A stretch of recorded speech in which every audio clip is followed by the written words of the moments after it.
If a tornado had spun through Fort Worth instead of Wichita Falls this spring, many Fort Worth residents would never have heard the early warning sirens.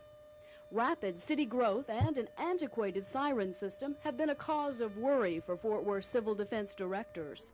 Until 32 new sirens were installed this summer, only about half the people in Fort Worth could hear the warning sirens. Today, the first Saturday in the month, is the usual day when civil defense sirens are tested. This Saturday is special because some of the new sirens were sounded for the first time.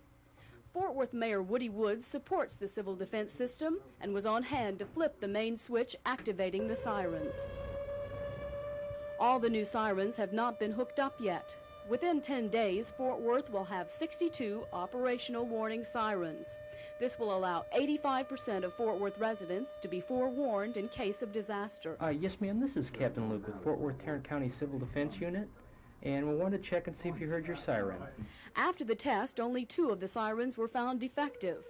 Next month, all the sirens should be operational. Civil defense workers are breathing easier because of the better siren system, but they hope the only time the sirens will be used will be on testing days. This is Margaret Meagard, the Texas News in Fort Worth.